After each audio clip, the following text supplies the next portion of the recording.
यतो यतः समीहसे ततो नो अभयं कुरु शन्नः कुरु प्रजाभ्यो भयन्नः पशुभ्यां सुशान्तिर्भवतु। शांगाय सुपरिवाराय सायुधाय श्री सशक्तिकाय श्री पुराण पुरुषोत्तमाय नमः। मंत्र पुष्पांजलिं निवेदयामि। बोलिए भागवत महापुराणी की जय हो। सुखदेव जी महाराज की जय हो। परीक्षित जी महाराज की जय हो। वृंदावन वाके बिहारी लाल की जय हो। गुरुदेव भगवान की जय हो। व्यास जी महाराज की जय हो। हनुमान जी महाराज की जय हो। शंकर भगवान की जय हो। तुलसी महारानी की जय हो। जय जय श्री राधे श्याम। सभी लोग अपने अपने यथा स्थान पर विराजमान हो जाइए। सभी माताओं भगनी से निवेदन है कि यथा स्थान पे पुरुष मंडली भी अपने अपने यथा स्थान पर विराजमान हो जाइए।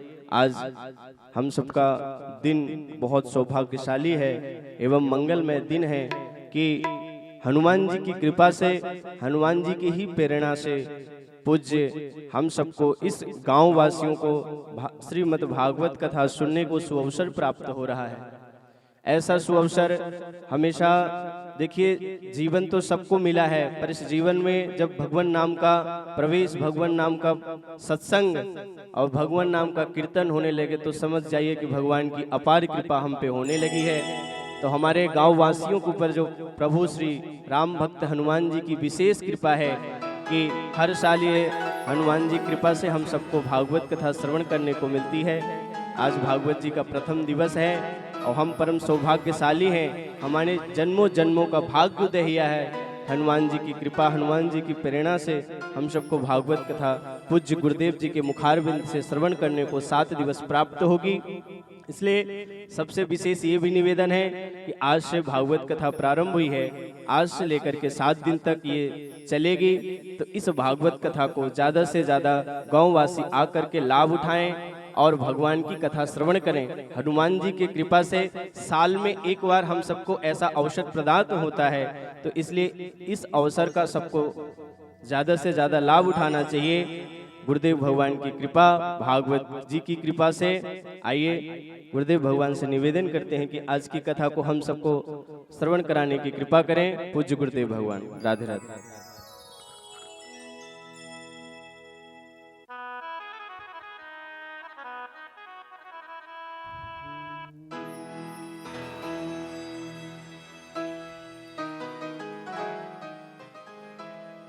हरि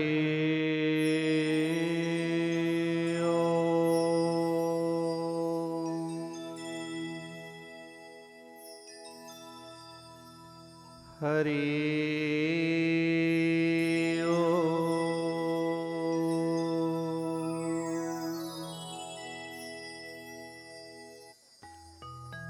वक्रतुंड महाकाय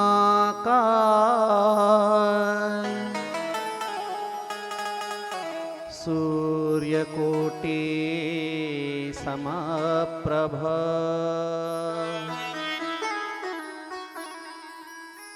निर्विघ्नं कुरु मे देव सर्वकार्येषु सर्वदा।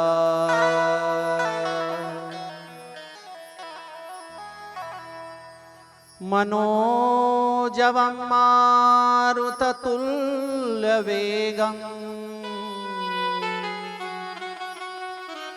जितेन्द्रियं बुद्धिमतां वरिष्ठं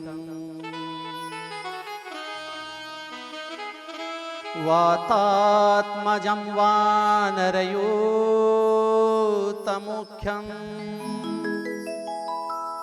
श्रीरामदूतं शरणं प्रपद्ये।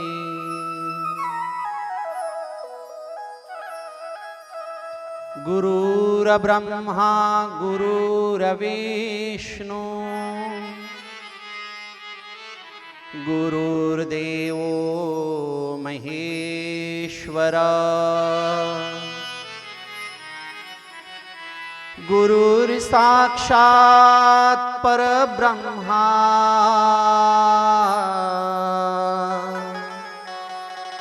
तस्मै श्री गुरुवे नमः।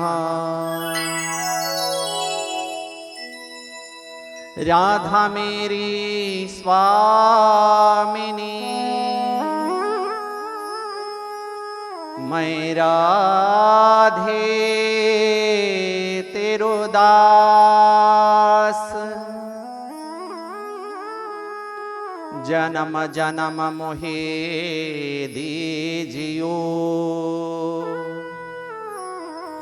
श्री वृंदावन को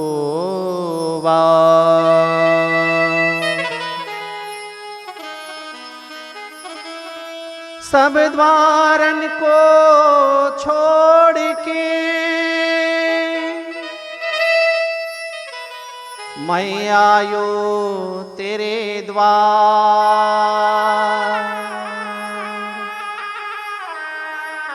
हे वृषभानु की लाडली निक मेरी ओर निहार।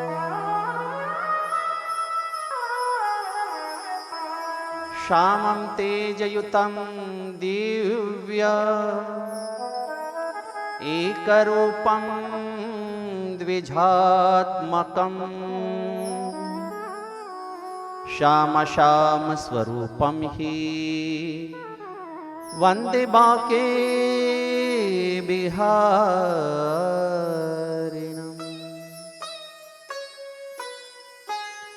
नमामि सद्गुरु शांतं सच्चिदानंद विग्रहम् पूर्ण ब्रह्म परानंदम् ईशम् आलंधि वल्लभम् केवलं करुणाकरं ज्ञानयोगेश्वरम्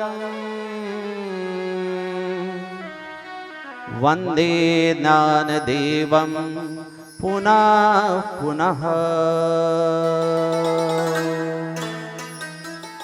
बोलिए श्री भागवत महापुराण की जय हो। सुखदेव भगवान की जय हो। परीक्षित महाराज की जय हो। नैमिषारण्य धाम की जय हो। गंगा मात की श्री बाकी बिहारी लाल की जय हो। सियावर रामचंद्र भगवान की जय हो। पवन सूत हनुमान की जय हो। संत ज्ञानेश्वर महाराज की जय हो। जय जय श्री राधे जय जय श्री राधे जय जय श्री राधे।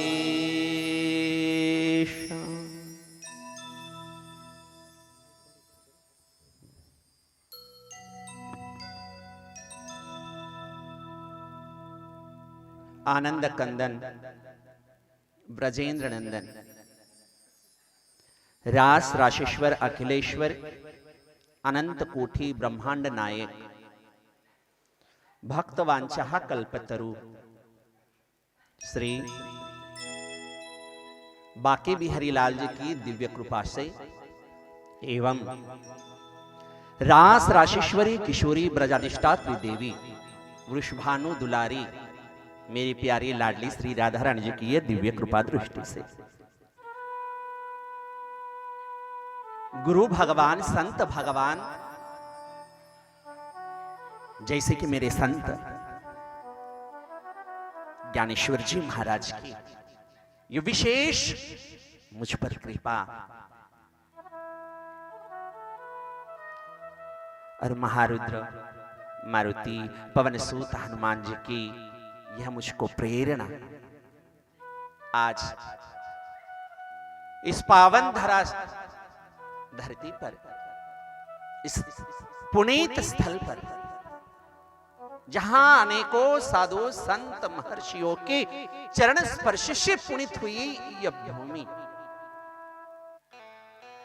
भगवान के कीर्तन से, भगवान के नाम से, भगवान के यज्ञ से, अखंड हरिनाम सप्ताह के पावन इस नाम घोष से पवित्र इस स्थल को मैं बारंबार प्रणाम करता हूं,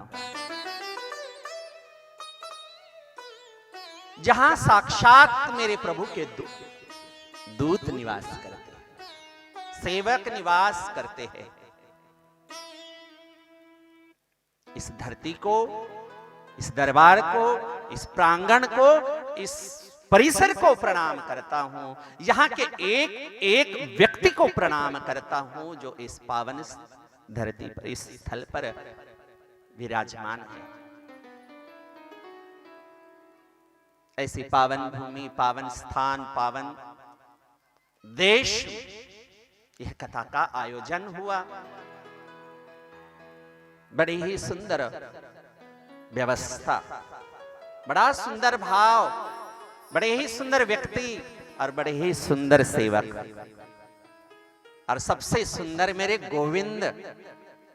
इनके मध्य में आने का एक ये फल, एक ये जो अवसर मिला है, इसके लिए एक नहीं, दो नहीं, अनंत जन्मों के भाग्य लगते हैं इस क्षण को पाने के लिए। भाग्योदयेन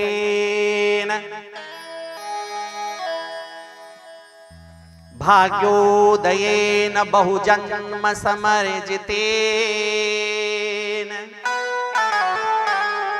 सत्संगमं च लभते पुरुषो यदा वै।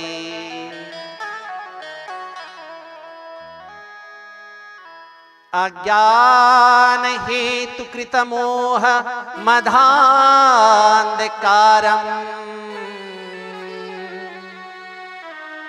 नाशं विदाय हि तदोदयति विवेकः।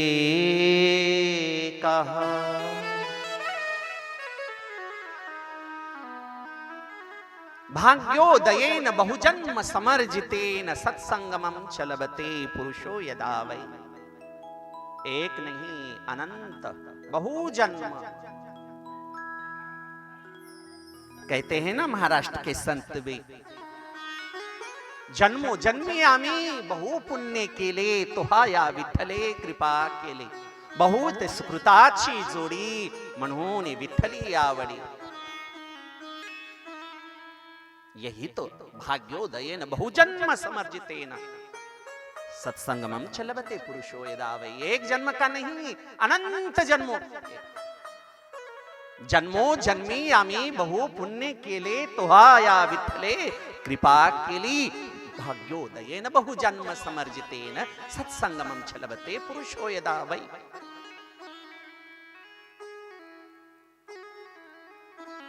पुण्यवान है आप लोग जिन्हें आज इस समय, इस क्षण प्रभु के धाम में कथा श्रवण करने को मिलती है। तो आपका यही समय भाग्य का है। वो नहीं जब आपको लैटरी लगी, पैसा मिली, या आपके कपास को संतरा को भाव आया, लाखों का रुपया मिल गया, वो भाग्य नहीं है। नागपुर शहर, और नागपुर शहर में संतरा प्रसिद्ध। आपके यजमान जी की यहाँ संतरा है कि नहीं है? बगीचे में संतरा है। वैसे सभी के यहाँ खेती बाड़ी वाले लोग हैं, यहाँ के सभी किसान लोग हैं, सभी के यहाँ, किसी के यहाँ कपास है, किसी के यहाँ संतरा है, किसी के यहाँ अब गेहूं का सीजन चल रहा है, किसी के यहाँ टमाटर बगीचे में लगे हैं। भाव आ गया 100 रुपया किलो, खुश भाग्य है। हमारा तो भाग्य चमक गया, 100 रुपया भाव 1 किलो का टमाटर, खुश। भगवान की बहुत बड़ी कृपा। इसे कृपा नहीं कहते हैं। संतरा जा रहा है, देखने जाओ तो टन के हिसाब से होता है संतरा। अब जब 2 गुना ज्यादा भाव आ गया उसको,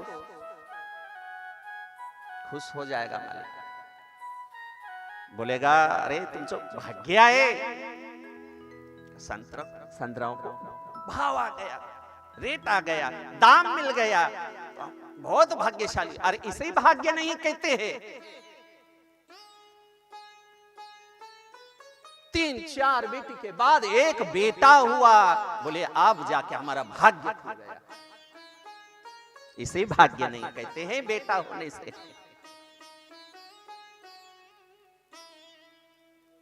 या बंगला बनाने से भाग्य नहीं होता है, बेटा होने से भाग्य नहीं होता है, लैटरी लगने से और दाम पैसा मिलने से भाग्य नहीं होता है।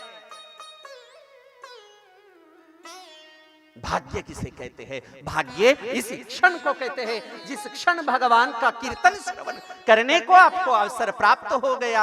आपके सामने कोई गुरुदेव आकर प्रभु का राह बताने लगा, कोई आपको प्रभु का मार्ग बताने लगा, वही क्षण आपका भाग्य का है, बाकी कुछ नहीं।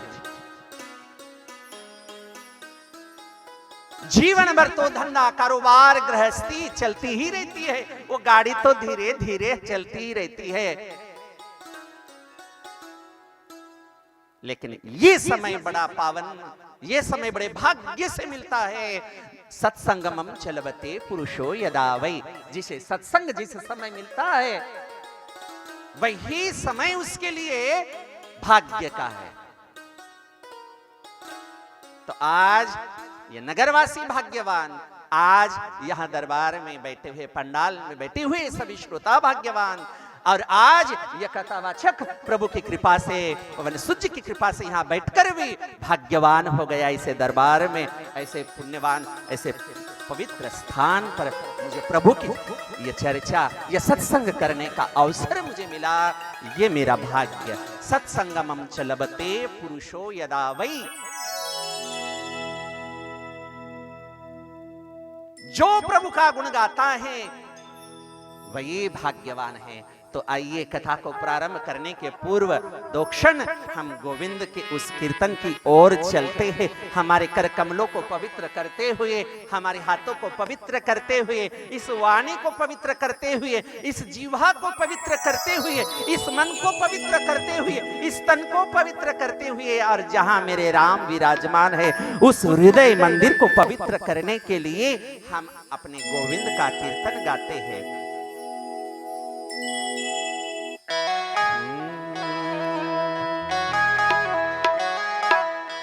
गोविंदे गोविंदे गाइए हे प्यारे राधे गोपाल कृष्ण गाइए। गोविंदे गोविंदे गाइए रे मन राधे गोपाल कृष्ण गाइए। गोविंदे गोविंदे गाइए रे प्यारे राधे गोपाल कृष्ण गाइए। ओ गोविंदे गोविंदे गाइए रे मन राधे गोपाल कृष्ण गाइए।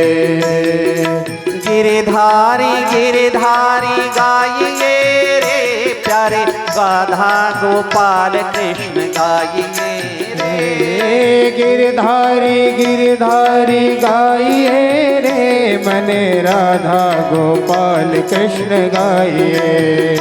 हो गिरधारी गिरधारी गाइए रे प्यारे मीरा के नाथ को बुलाइए रे। गिरधारी गिरधारी गाइए रे मन राधा गोपाल कृष्ण गाइए।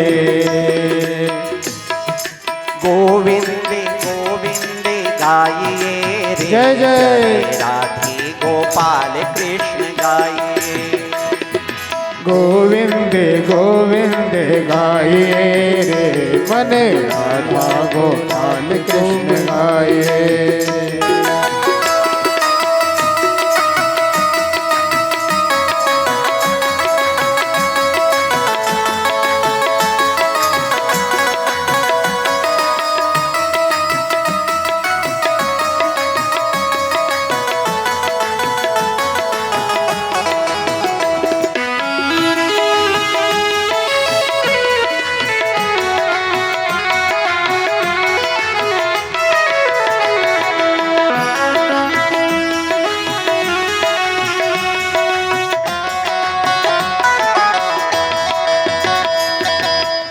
गिरधारी गाइए रे प्यारे मीरा के नाथ को बुलाइए रे।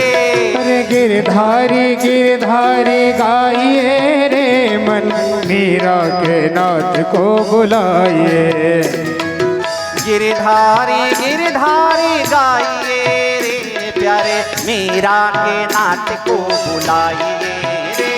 अरे गिरधारी गिरधारी गाइए रे मन मीरा के नाथ को बुलाइए। हो मुरली मनोहर गाइए रे प्यारे राधे गोपाल कृष्ण गाइए। रे मुरली मनोहर गाइए रे प्यारे राधा गोपाल कृष्ण गाइए। जय हो।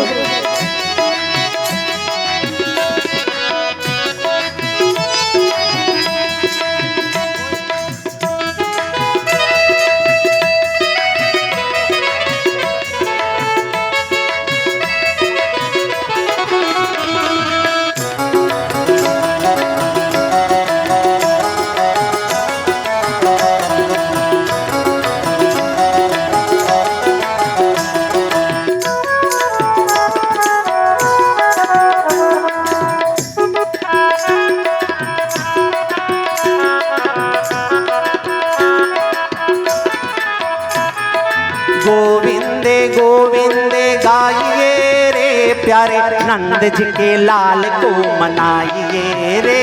अरे गोविंदे गोविंदे गाइए रे मन नंद जी को लाल को मनाइए रे। गोविंदे गोविंदे गाइए रे प्यारे नंद जी के लाल को मनाइए रे।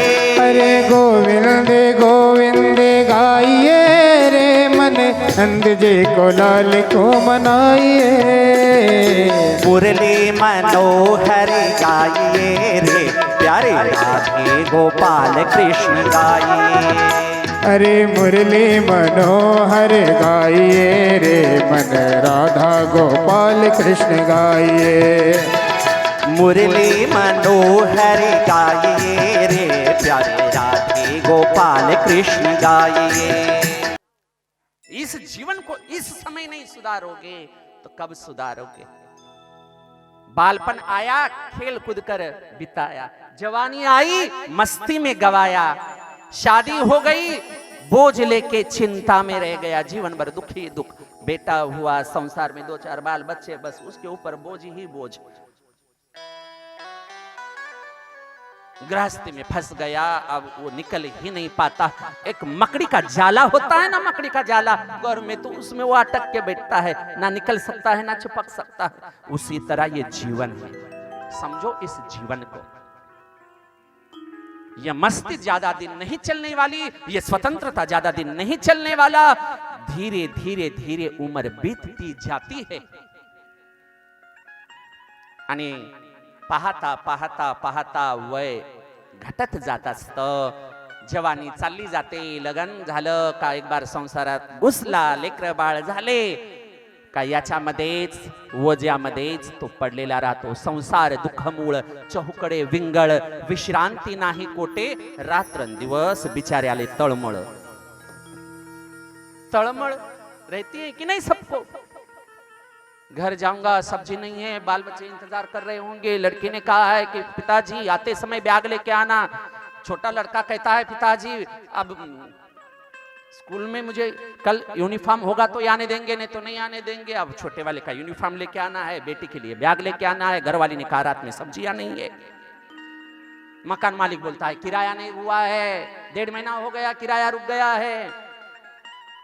घर में तो 8 दिन से मोटरसाइकिल जो ड्यूटी पे जाता था पेट्रोल डालने को पैसे नहीं है, घर में इतनी समस्याएं हैं। संसार दुःखमूळ चहुकडे विंगळ, विश्रांती नाही कोटे, रात्रंदिवस तळमळ। जीवन भर बुढ़ापा आया, जीवन भर तो फिर संसार में घुसा, बेटी घर परिवार सब कुछ देखा, बुढ़ापा आया, बुढ़ापा आने के बाद में ना बेटा किसी का, बेटा तो हो गया बहू का, बेटी हो गई दामाद की। होता है कि नहीं? बेटा बहू का, जब तक विवाह नहीं तब तक बेटा आपका है, विवाह हो गया बेटा बहू का हो गया। जब तक बेटी का विवाह नहीं होता तब तक बेटी आपके घर का पूरा बोझ स्वयं के खांधे पे लेती है। माता पिता की सेवा, घर में क्या है क्या नहीं सब कुछ देखना, व्यवस्था सब कुछ बेटी के हाथ में होता है, लेकिन वो भी बेटी दामाद ले जाता है। और पत्नी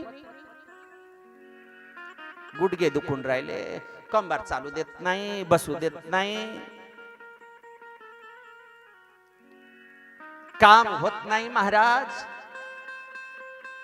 गुडगे चालू देत नाही, डोळ्याले दिसत नाही महाराज, दोन वेळा पडदा काढला, डोळ्याचं ऑपरेशन केलं तरी सुद्धा डोळ्याले दिसत नाही। भागवतामध्ये आलं तर महाराज ऐकू येत नाही, जवळ बसावं लागतं तरी कळत नाही।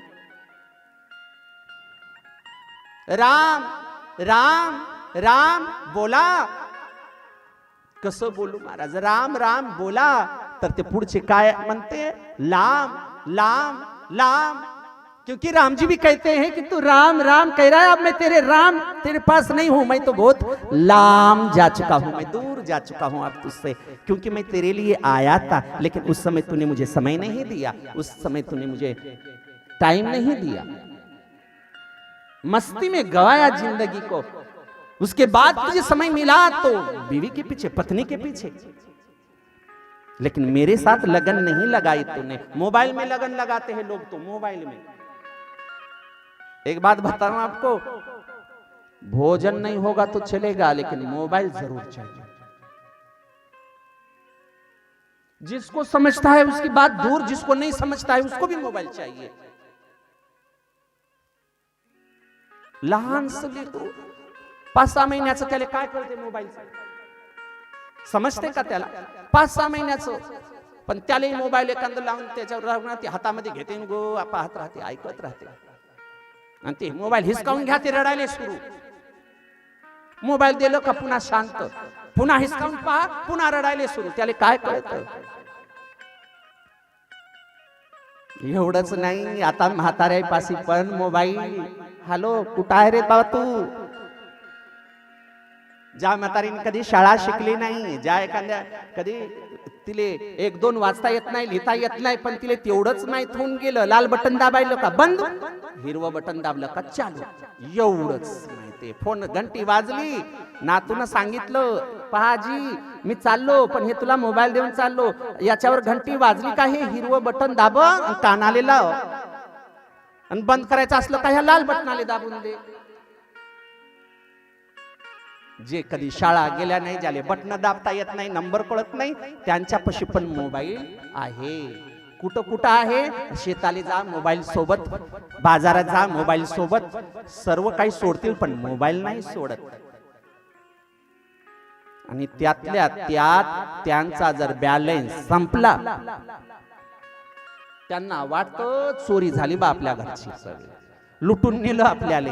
एखाद्याचे लाख रुपये चोरीला गेल्याच्या नंतर कसं दुःख होते, तसं बॅलन्स संपल्याच्या नंतर दुःख होते। व्हॉट्सअप बंद पडला, इंटरनेट संपलं, बॅलन्स संपलं, टेन्शन येते माणसाला। मोबाईल बंद नाही ठेवा, लक्ष देऊ नाही का मी कोणत्या शब्दावर बोलतो ते।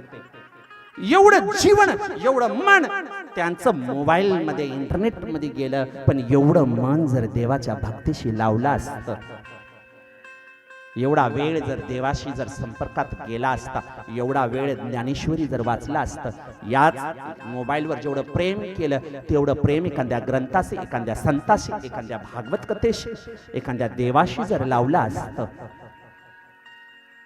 तर त्याच्या जीवनात हे दुःख रूपी डोंगर कोसळला नसता।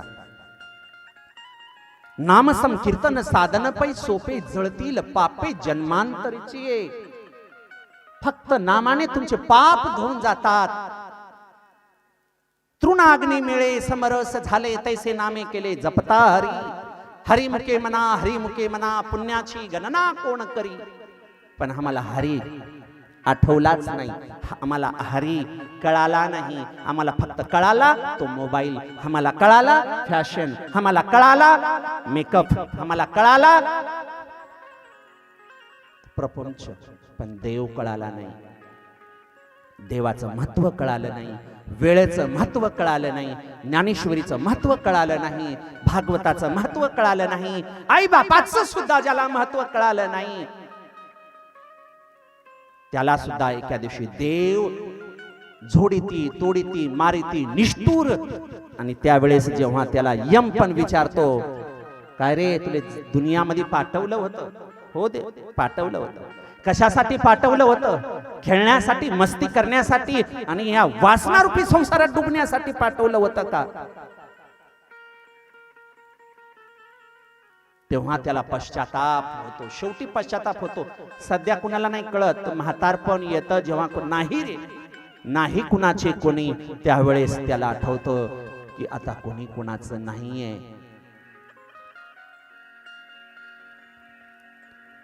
नाही रे,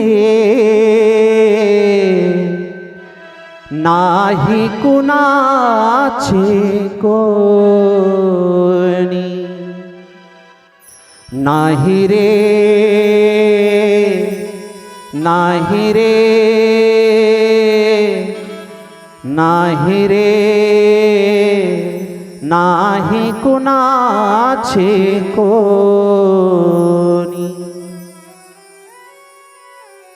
बहीण कुणाचे, बाहू कुणाचे, कोण कुणाचे सखे सोय रे. मेल्या मागे सर्व राहिले, तुटतील धागे दोरे.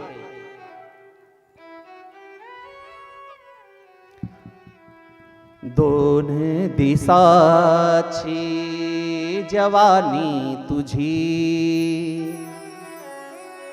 पुढे नाही टिकणार, पुढे नाही टिकणार.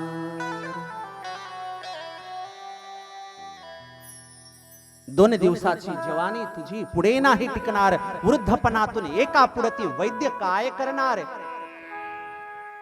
म्हणून एकनाथ महाराज सांगतात, सावधान व्हा, सावधान व्हा. तुकाराम महाराज तर म्हटले, हो मी सावधान झालो, सावध झालो, सावध झालो, हरीच्या आलो जागरणा. अरे तुम्ही बी सावधान व्हा. ते म्हणतं, आता माझा टाइम आहे का? आता तर मले उड्या टाकायचा टाइम माझा. कॉलेजचे दिवस माझे हे राम राम भजन कीर्तन मंदिरात जाऊन बसा. हे म्हाताऱ्या काम आमचं नाहीये. एका जनार्दनी मणिधरा, हरिभजनाची गोडी. एका जनार्दनी मणिधरा, तुम्ही हरिभजनाची गोडी. तरीच जन्मा येऊनी करा सार्थक मानवपुरी. जर तुम्हाला आता देव नाही कळाला, या आता जर तुम्हाला परमार्थ नाही कळाला, आता जर तुम्हाला या ग्रंथाचं महत्व, या पुराणाचं महत्व नाही कळालं, शेवटी पश्चाताप करून काही उपयोगाचं नाही. का? देव सुद्धा तुम्हाला विचारेल, देवे दिला देह भजना गोमटा, परंतु तोया झाला पाठा बाधिकेचा. काय उत्तर देणार तुम्ही देवाला वर गेल्यानंतर, त्या यमराजाच्या नगरीमध्ये गेल्यानंतर? तो यमराज सुद्धा तुम्हाला दुःख देत असताना, तडपत असताना तो सुद्धा तुम्हाला विचारेल. वो भी तुम्हें एक दिन पूछेगा, जवाब क्या किया, क्या किया, क्या किया, क्या किया रे, क्या किया, क्या किया, क्या किया रे. जिसे पाना था उसको तो खो दिया रे, जिसे पाना था उसको तो खो दिया रे, जिसे पाना था उसको तो खो दिया. क्या किया, क्या किया, क्या किया रे, क्या किया, क्या किया, क्या किया. तूने जीवन गवा दिया रे, क्या किया रे. जिसे पाना था उसको तो खो दिया रे, पाना था उसको तो खो दिया रे, जिसे पाना था उसको तो खो दिया।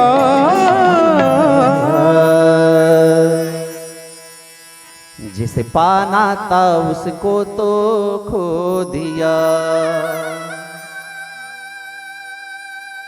पूरा भजन गा के आपका मुझे समय नहीं लेना है। मैं टाइम पास करने के लिए नहीं आया हूं, आपका मनोरंजन करने के लिए नहीं आया हूं, केवल आपको जागरूक करने के लिए आया हूं। क्या किया, क्या किया, क्या किया रे, तूने जीवन गवा दिया, तूने जीवन गवा दिया। क्या किया रे, जिसे पाना था उसको तो खो दिया। जिसे पाना था उसको तो खो दिया। किसे पाना था? हमें पाना था हमारी भागवत को, हमें पाना था हमारे सनातन धर्म को, हमें पाना था हमारे गुरुदेव को, हमें पाना था सत्संग के मार्ग को, हमें पाना था महारुद्र हनुमान जी के दरबार को, हमें पाना था माता पिता के शरणों को, हमें पाना था तीर्थ यात्रा को, हमें पाना था भगवान के लक्ष्य।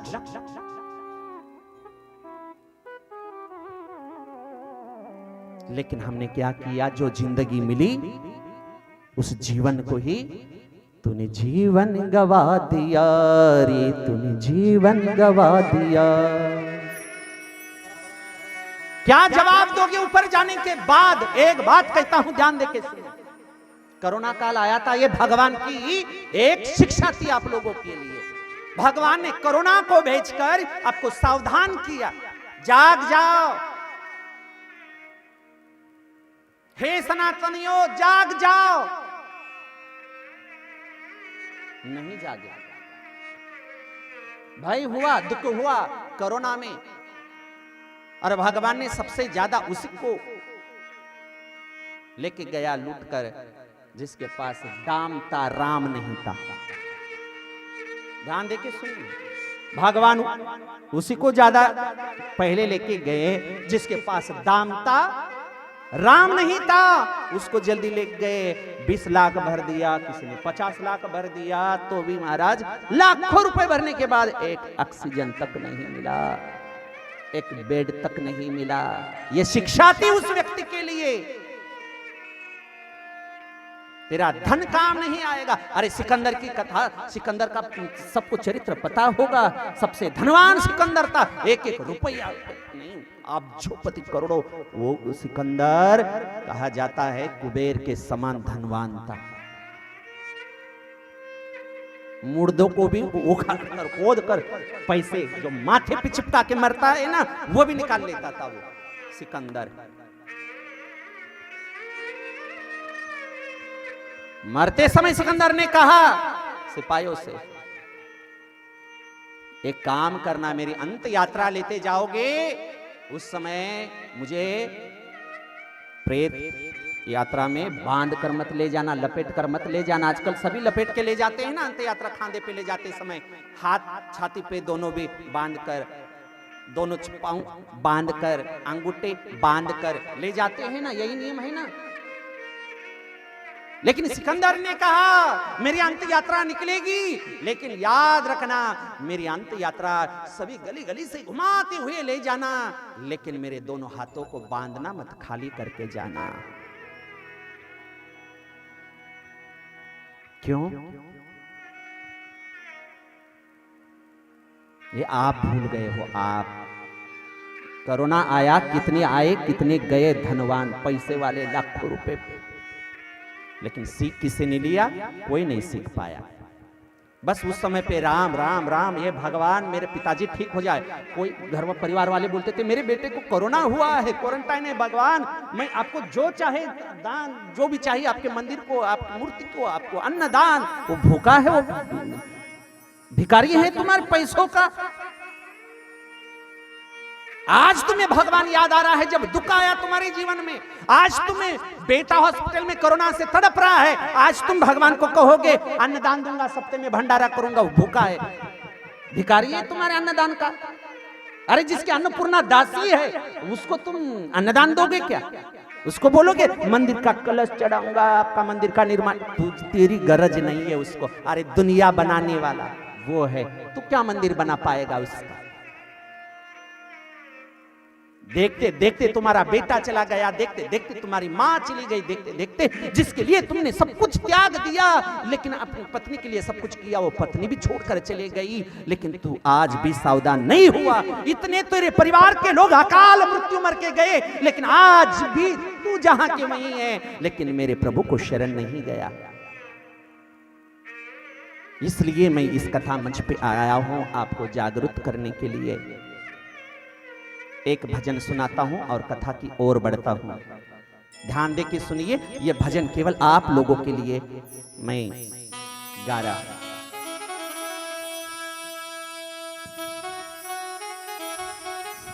भाव से सुनना, यह भजन समझकर या कोई गीत समझकर मत सुनना। यह मैं आप लोगों के गा रहा हूं, आपके जीवन के लिए गा रहा हूं। क्या लेके आया बंदे, क्या लेके आया बंदे, क्या लेके जाएगा, क्या लेके आए थे आप? अभी बंगला है, गाड़ी है, मोटर है, जायदाद है, जमीन है, बगीचे है आपके, क्या लेके जाएगा? सोने की गले में चैन है, हाथ में सोने की अंगूठी है, लाखों की गाड़ी है, बंगला, क्या लेके जाएगा? ये गर्व छोड़ दो, आओ मेरे ठाकुर जी के शरण, आओ मेरे हनुमान जी के दरबार में। 7 दिन का आपका ये अखंड हरिनाम सप्ताह लगा है, आ जाओ, हाजिरी लगाओ रोज। सब कुछ प्रोग्राम है, ये सब कुछ छोड़ के जाना है। क्या पता चलते चलते कोई अटैक आ जाएगा, एक क्षण में तू वहीं चला गया, कोई सोते सोते चला जाएगा, कोई रोते रोते चला जाएगा, कोई बैठे बैठे चला जाएगा, कोई भरोसा नहीं। क्या लेके आया बंदे, क्या लेके जाएगा, क्या लेके जाएगा? 2 दिन की जिंदगी है, 2 दिन का मेला। ओ क्या लेके आया बंदे, क्या लेके जाएगा, क्या लेके जाएगा? 2 दिन की जिंदगी है, 2 दिन का मेला। क्या लेके आया बंदे, क्या लेके जाएगा, क्या लेके जाएगा? 2 दिन की जिंदगी है, 2 दिन का मेला। क्या लेके आया बंदे, क्या लेके जाएगा, क्या लेके जाएगा? 2 दिन की जिंदगी है, 2 दिन का मेला।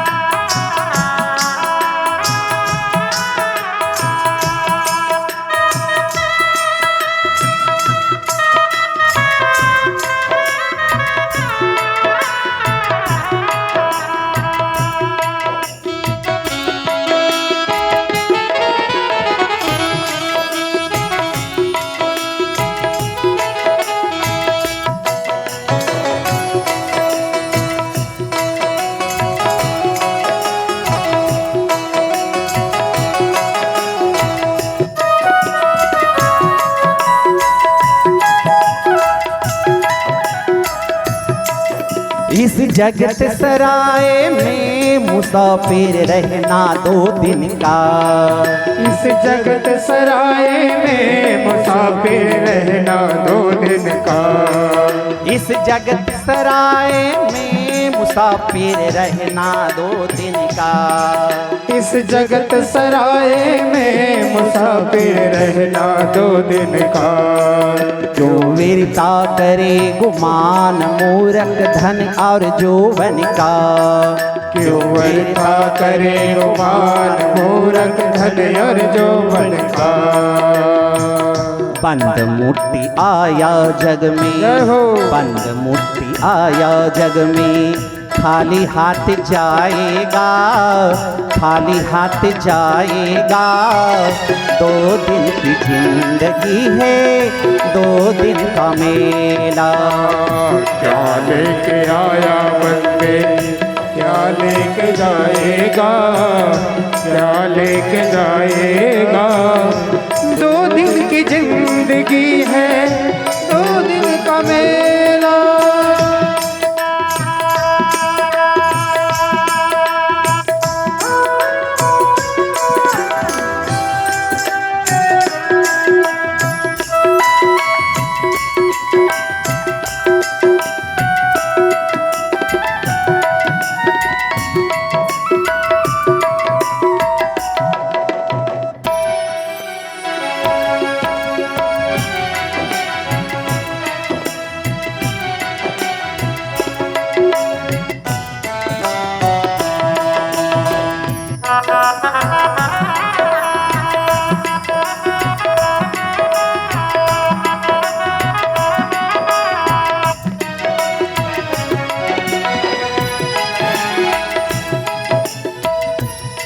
ना वो सपना देखो, ना वो सपना देखो जो टूट जाए, ना वो हाथ थामो जो छूट जाए। मत आने दो किसी को इतने भी दिल के करीब दुनिया वालों के बारे में। मत आने दो किसी को इतने भी दिल के करीब कि उसके दूर जाने से वो इंसान खुद से भी रूठ जाए। तू छोड़ सके ना बंदे माया गिरी गिराही ने। तू छोड़ सके ना बंदे माया गिरी गिराही ने। तू छोड़ सके ना बंदे माया गिरी गिराही ने। तू छोड़ सके ना बंदे माया गिरी गिराही ने। गड़े को ठाक नींव छोड़ जा चिड़ी चिड़ाई ने। गड़ को ठाक नींव छोड़ जा चिड़ी चिड़ाई रे। मिनी तो मिनाई बंदा, मिनी तो मिनाई बंदा, यहीं छोड़ जाएगा, यहीं छोड़ जाएगा। 2 दिन की जिंदगी है, 2 दिन का मेला। क्या लेके जाएगा, क्या लेके जाएगा। 2 दिन की जिंदगी है, 2 दिन का मेला।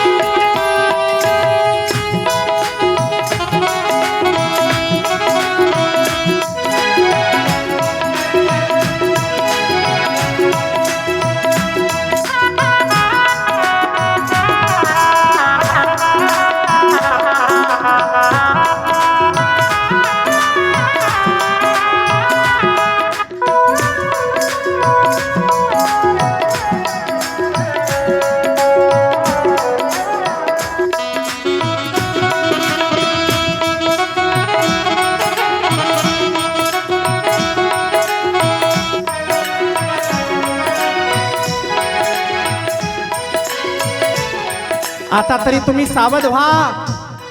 सोडा प्रपंचामधलं मोह माया संसार. मोबाईल मध्ये एवढं गुंतणं सोडा.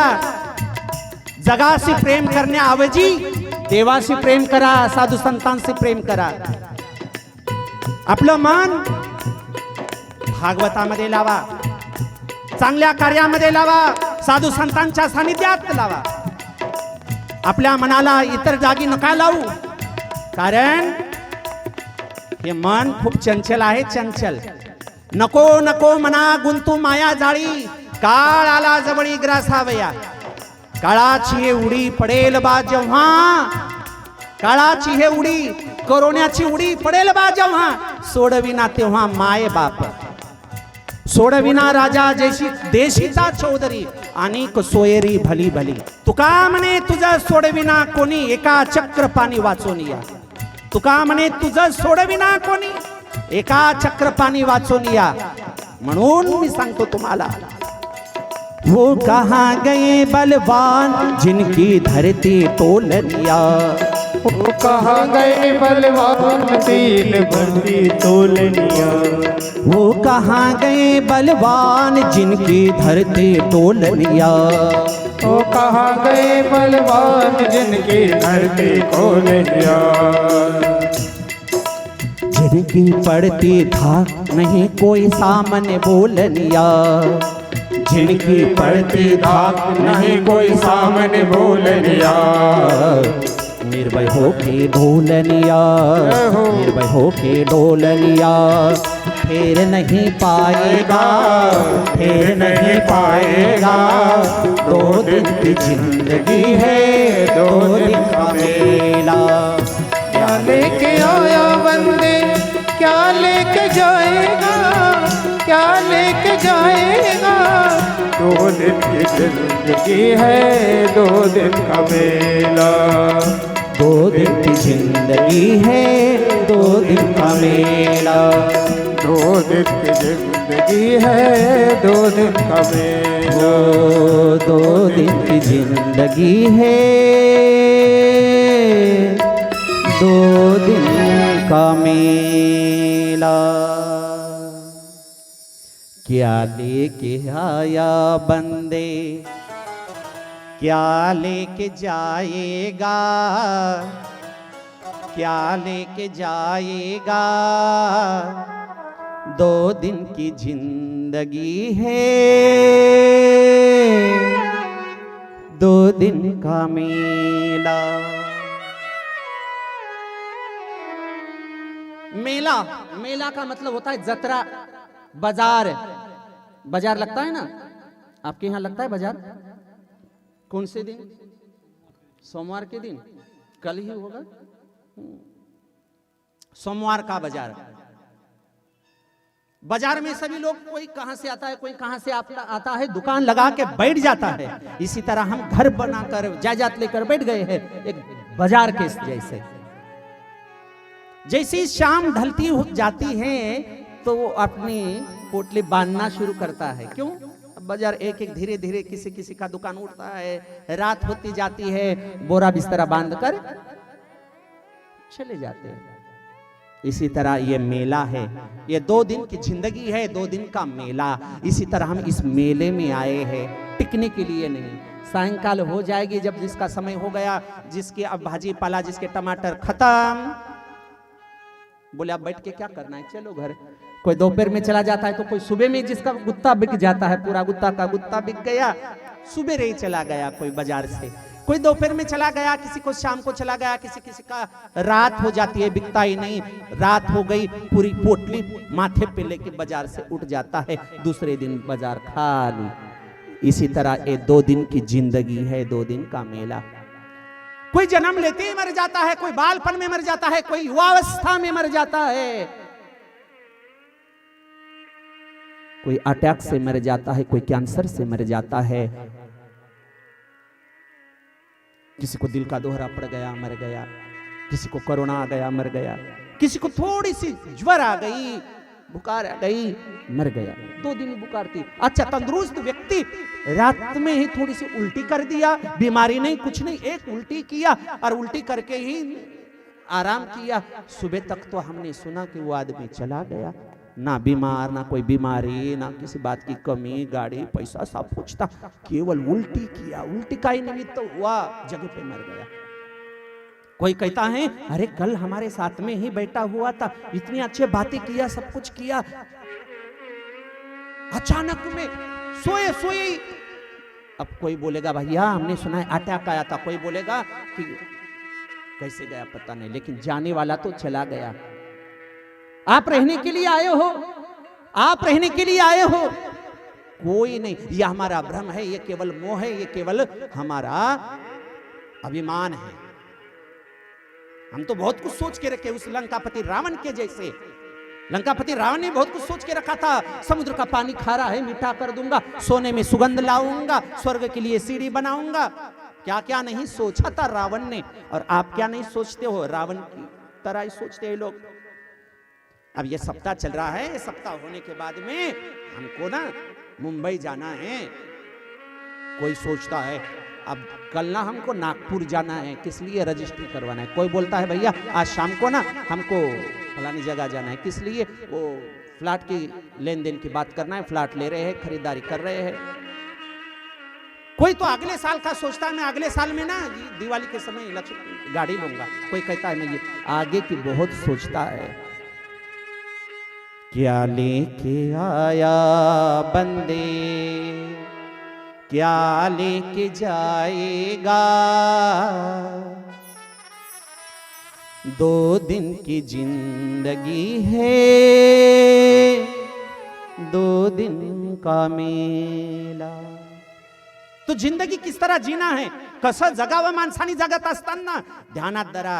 जसं एखाद्या डॉक्टरने सांगितलं पहा आता यांचा विलाज होऊ शकत नाही, असं करा तुम्ही घरी न्या, फक्त आज रात्रीचाच हा तुमचा अतिथी आहे, मेहमान आहे, 4 तासाचा मेहमान आहे, याले घरी न्या, चांगलं बोला, रिश्तेदारांना बोलवा, सर्वांना पाहून सर्व प्रेमाची मंडळी बोलवा, 4 तासाचाच मेहमान आहे, 4 तासानंतर नाही।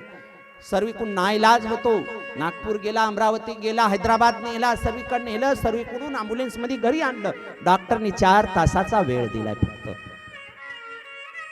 सर्व अतिथी आले, अडोसी पडोसी आले, दुकानदार आला, चायवाला दूधवाला आला, तो बाजारवाला आला, तो शेजारी आला, सर्व तुमचे शत्रू पण आले त्या ठिकाणी तुम्हाला पाहण्यासाठी। त्यावेळेस तुम्हाला आठवतं का याने मला चहा पाजलो नाही, याले नका येऊ देऊ, याला नका बसवू, हा मला राम राम नव्हता करत, याले नका बसवू। त्यावेळेस तुम्हाला हे सुचतं का? नाही। त्यावेळेस फक्त तुम्हाला एकच सुचतं, पश्चाताप। काय चुकलं असं माझं, मी तुम्हाला खूप बोललो, माझा वेळ झाला, मी चाललो, पण माझ्या लेकरा बाळाकडे, माझ्या घरा परिवारांना पहा, मी जिवंतपणे काही करू शकलो नाही। काही कार्यकर्ते आले त्याला बघण्यासाठी, त्या कार्यकर्त्यालाही तो पाहून म्हणत असतो अरे लाखोची संपत्ती होती माझ्याकडं, तुम्ही खूप वेळा माझ्याकडे आले, एखादी पंगत द्या, एखाद्या मंदिरासाठी वर्गणी द्या, पण मी तुम्हाला हो देईन, उद्या देईन, लाहीच्या दिवशी देईन म्हणता म्हणता 1 वर्षी तुम्हाला मी काही दिलं नाही, काही करू शकलो नाही। शेवटी पश्चाताप होतो, प्रत्येकाकडे पाहतो, प्रेमाने पाहतो, अहंकार निघून जातो, गर्व निघून जातो, द्वेष भावना निघून जाते, सगळ्याला पाहतो, गोड गोड बोलतो, 4 तास बोलतो ना। मग तसंच आज पण तुम्ही लक्षात घ्या, तुमचा एका क्षणाचा भरोसा नाहीये, क्षणभर नाही भरोसा, एका क्षणाचा भरोसा नाही, रात्रीचा भरोसा नाही, आम्ही संध्याकाळी जेवू का नाही याचा भरोसा नाही। मग तसं जगा तुम्ही, जसं डॉक्टरनी सांगितलं 4 घंट्याचा मेहमान आहे, तर तसं तुमचा द्वेष संपून गेला, आणि प्रत्येकाशी प्रेमानं बोलताना तसं तुम्ही दररोज प्रेमाने प्रत्येकाशी व्यवहार करा, राम राम करा येणार जाणार वाल्याला। तुमच्या पैशाला किंमत नाही, तुमच्या धनाला किंमत नाही, तुमच्या घराला किंमत नाही। अरे मेल्यानंतर तुमच्या मागे जे हजारो लोक जातात ना, ते तुमच्या मरण्याला शान आहे, त्या मरण्याला सुद्धा शान आहे। ज्याच्या मागे पूर्ण गाव अंत्ययात्रेमध्ये जातं त्या मरण्याला सुद्धा शान आहे। असं जगा, नुसतं एखाद्याच्या कानावर शब्द पडले की अरे पलाण्याला अटॅक आला म्हणते दवाखान्यात आहे, त्याने गाडी जाग्यावर सोडली पाहिजे, पहिलं तुझं अंगण गाठलं पाहिजे, ते तुझ्या जीवनाचं सार्थक आहे। असं जीवन जगा की तुम्हाला दुःख झालं, काही संकट आलं तर दुसऱ्याच्या डोळ्यात अश्रू आले पाहिजे। असं प्रेम करा जगा, असं नातं बनवा श्रेष्ठ प्रत्येकाशी, जे तुमच्यासाठी एकदम धीर होतो, तुमच्यासाठी उभा राहू शकतो, तुमच्या पाठीशी उभा राहीन. तुम्ही रस्त्याला निघले तर तुम्हाला कोणी राम राम एवढं केलं पाहिजे असं जीवन जगा. त्या जीवनाला अर्थ आहे.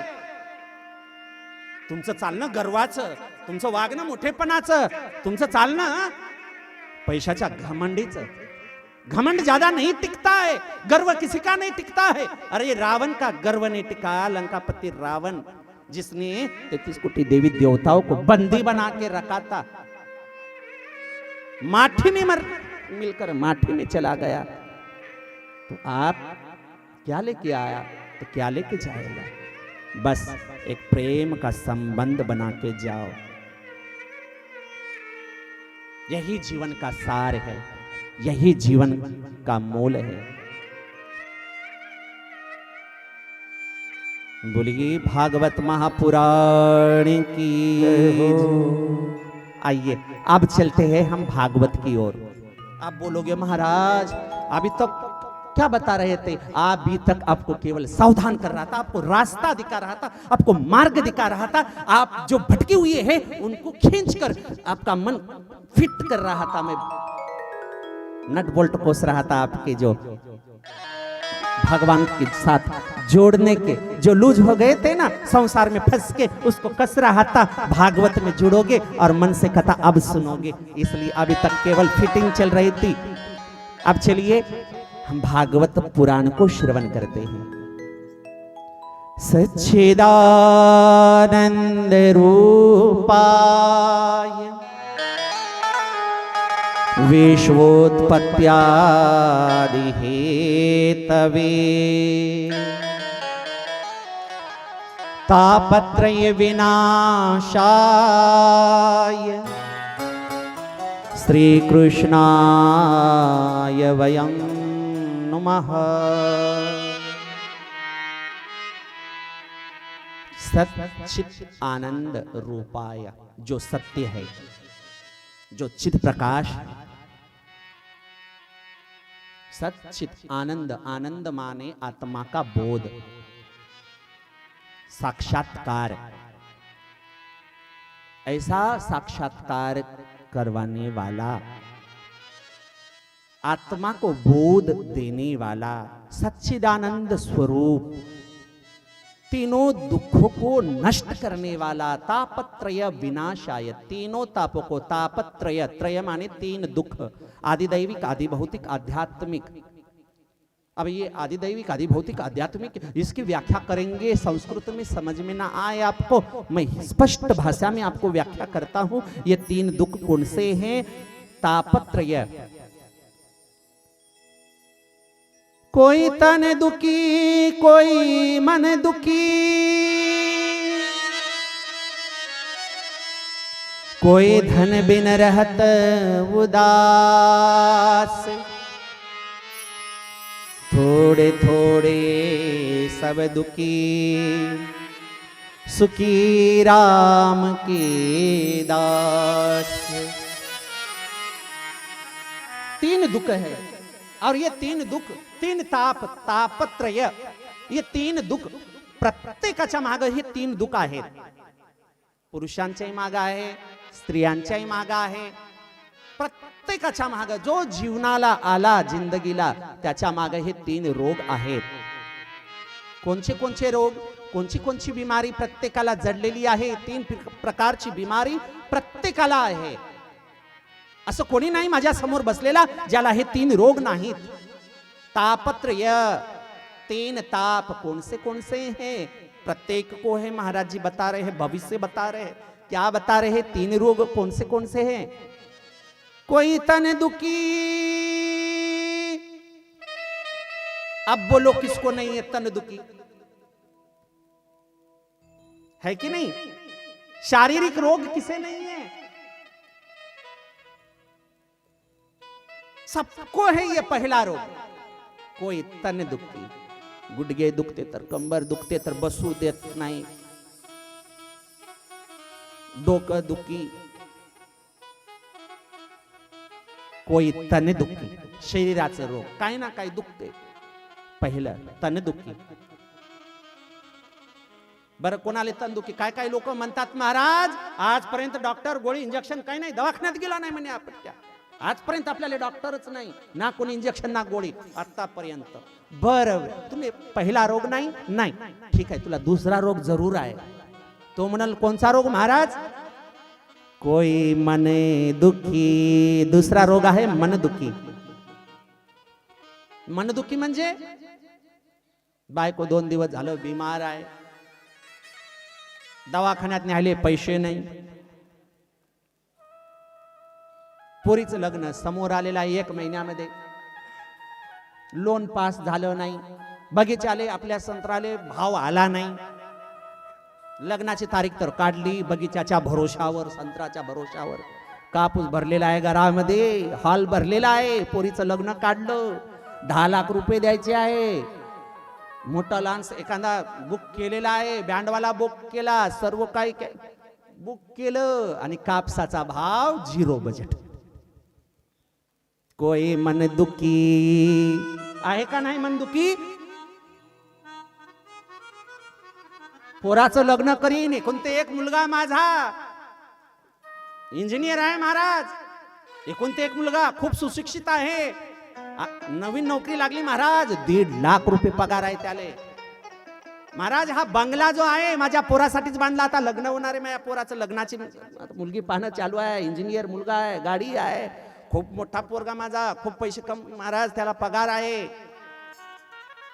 मुलगी पाहण्यासाठी चाललो मोठ्याच्या घरचा रिश्ता आलेला आहे चांगली मुलगी आहे काय कमी नाही पोरगी सुंदर आहे रिश्त्यासाठी चाललो महाराज उद्या सोयरी करायची आहे आणि रात्रीचाच फोन आला मित्राचा काय झालं तुमच्या पोराने काय केलं चपराशींसोबत कोर्ट मॅरेज केलं काय केलं कोर्ट मॅरेज तेवी धर्म आपल्या जातीच्या पलीकडे कोई मन दुखी लावते डोक्याला हात बाप मोठे मोठे स्वप्न पाहत होता 10 लाख रुपये भेटून चांगली सुनबाई घरी येईन रात्रीच फोन आला पोराने केलं कोर्ट मॅरेज कोई मन दुखी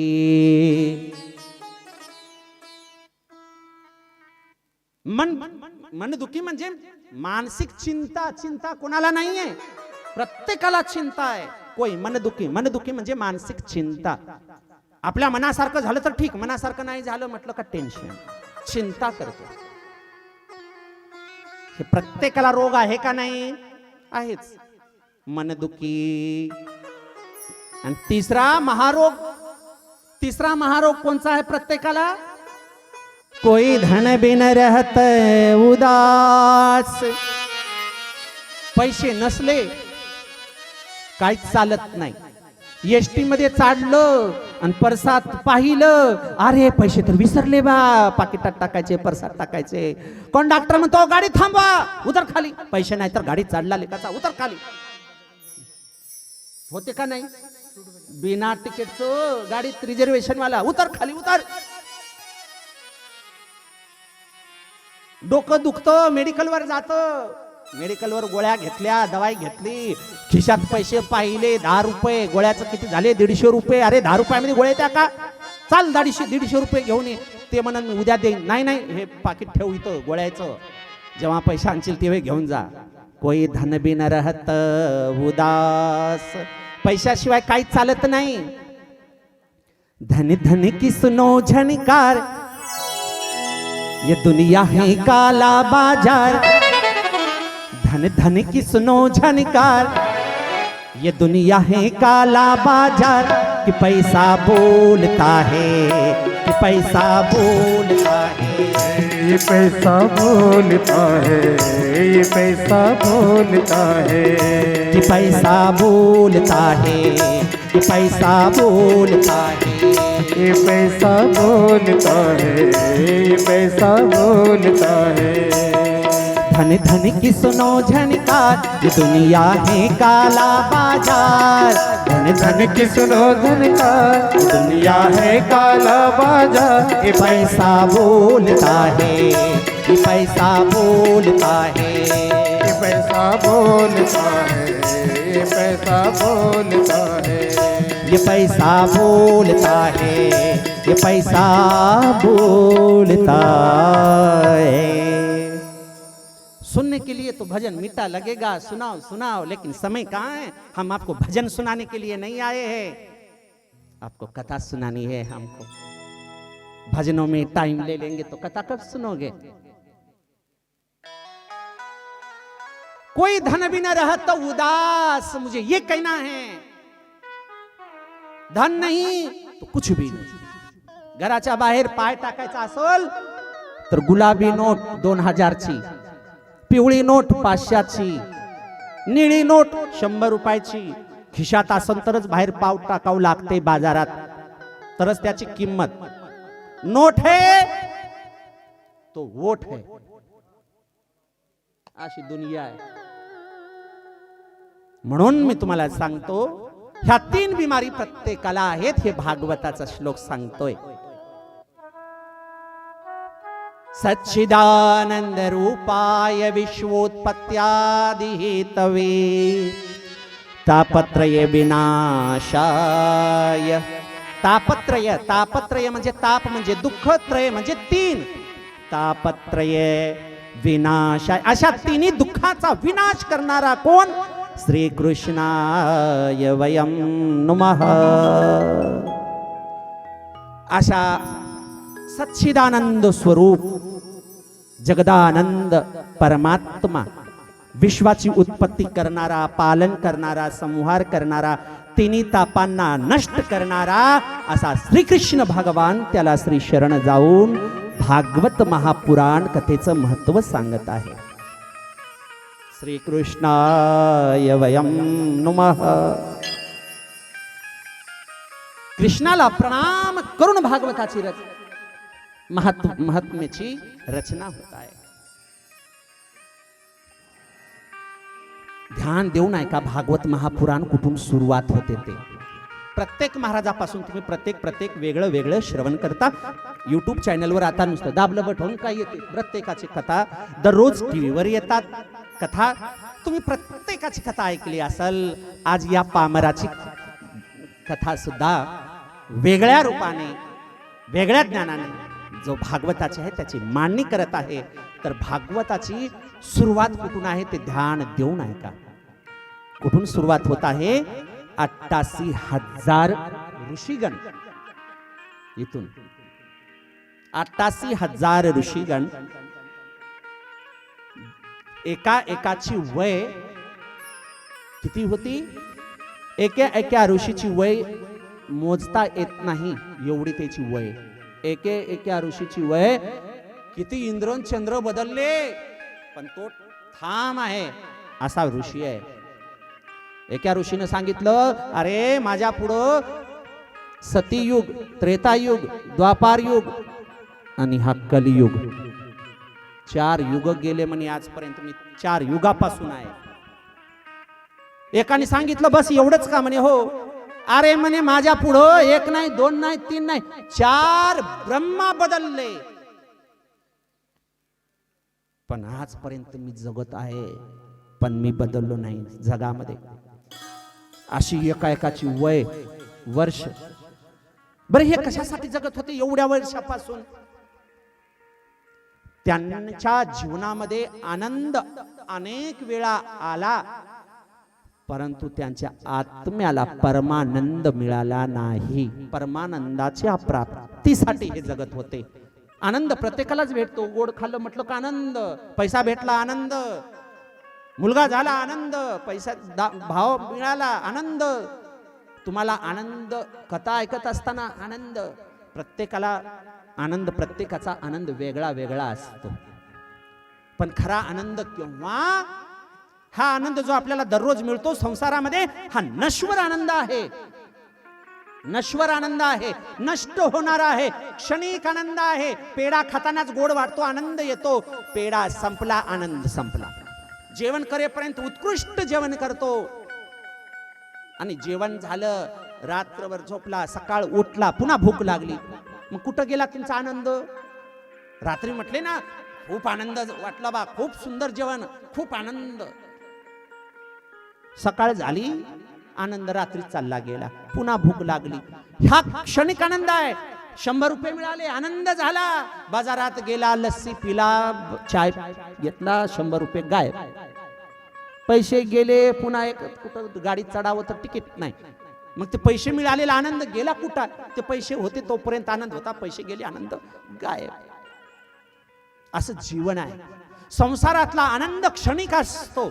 आणि आम्ही सतयुग, त्रेतायुग, द्वापारयुग, कलियुग आला, आनंद भोगला, परंतु आम्हाला परमानंद मिळाला नाही.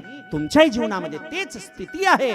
तुमच्या जीवनामध्ये आनंद आनंद आनंद आहे पाहिला, परंतु तुम्हाला आनंद, खरा आनंद तो आहे ज्याने परमानंद पाहिला. आनंदापेक्षा श्रेष्ठ आनंद कोणचा? परमानंद. परमानंद म्हणजे कशाला म्हणतात? जो कधी नष्ट नहीं होणार, कभी घटने वाला नहीं, वो है परमानंद. ये जो रोज आनंद भोग रहे हो ना, ये घटते जा रहा है. जब तक पैसा है तब तक आनंद, पैसा घट गया आनंद घट गया. जब तक जवानी है तब तक आनंद आ रहा है, आनंद आ रहा है. बूढ़ापा आ गया, आनंद सब नष्ट हो गया. बूढ़ापा आ गया, आनंद नष्ट. इसी तरह ये जीवन है. आनंद ही आनंद इस जीवन में तो भोग रहे हो, लेकिन जिस दिन एक क्षणिक आनंद भंग हो जाएगा और परमानंद मिल जाएगा, वही सबसे श्रेष्ठ आनंद है. परमानंद का अर्थ है जो कभी घटने वाला नहीं, वो परमानंद.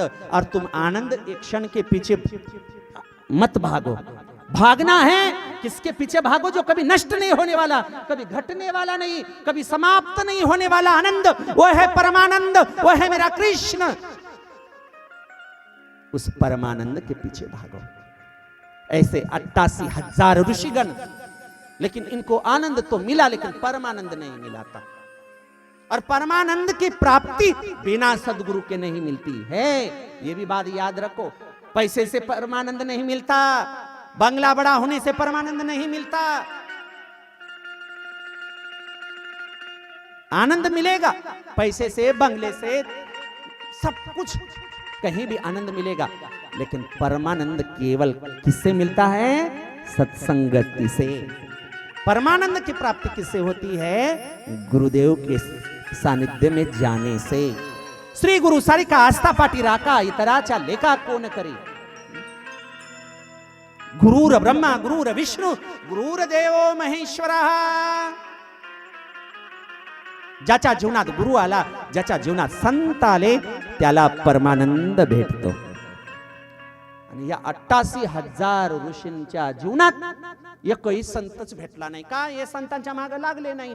का लागले नाही? अरे आपली जिंदगी मौज मस्ती वाली. संतों के पीछे जाओ, या अभी थोड़े करेंगे. अभी आपके बच्चों को कहो, अरे जा रे महाराज लोक आलेले आहे, जा दर्शन करून या. ते पोरं मोबाईल मध्ये खेळत बसतील, इंटरनेट व्हॉट्सअप काढून बसतील. हे कोण जायते संतांच्या माग? इकून ऐकून तिकून सोडून देते. तुम्हाला जायचं तुम्ही जा, आम्ही नाही जात. ही जीवनाची रीत आहे. अरे तुमच्या घरामध्ये डॉक्टर आहे, इंजिनियर आहे, मिनिस्टर आहे, याची किंमत नाही. तुझा पोरगा संस्कारिक किती आहे याची किंमत आहे. पोराला ज्ञानी बनवण्यापेक्षा संस्कारिक बनवा. एखादा महाराज आला, एखादा साधू आला, एखादा संत आला, तर तुमचा पोरगा पाहिल्या बरोबर लोटा घेऊन जवळ गेला, शरण दिला. महाराज धन्य आहे का तुम्ही आमच्या घरला आले. ज्या वेळेस एखादा संत तुमच्या दाराला येईल आणि सर्वप्रथम तुमचा मुलगा त्यांना प्रणाम करल, तेव्हा तुम्हाला श्रेष्ठता आहे.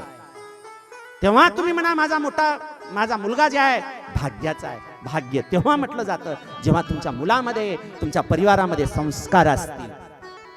तेव्हा तुमची मुलं, तुमची पिढी, तुमचा परिवार ज्ञानी समजला जाईल. जेव्हा जो दुसऱ्याला आदर सत्कार देईल, जो दुसऱ्याला सन्मान देतो, जो दुसऱ्याशी प्रेमाने वार्तालाप करतो, त्यांना खरे ज्ञानी म्हटलं जातं. जे दुसऱ्याला प्रेमाने संवाद करतात, बोलतात.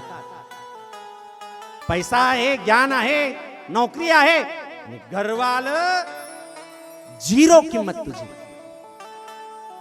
कोणाला राम राम करत नाही, कोणाचा सन्मान करत नाही, कोणाला आदर सत्कार करत नाही. अरे तुझ्या घरामध्ये एखादा साधू संत नाही, अरे तुझ्या घरामध्ये एखादा श्रेष्ठ, एखादा आपल्या परिवारामधला एखादा बुजुर्ग जर आला आणि तो बसून आहे पण त्याला या बसा सुद्धा म्हणत नाही, त्याला धिक्कार आहे अशा मुलाला, धिक्कार आहे त्याच्या नोकरीला, धिक्कार आहे त्याच्या पैशाला, धिक्कार आहे त्याच्या घराला, धिक्कार आहे अशा संतानाला जे दुसऱ्याला सन्मान देत नाही, प्रेमाने बोलत नाही आणि कोणाला राम राम करत नाही. अशा परिवाराला सुद्धा धिक्कार आहे.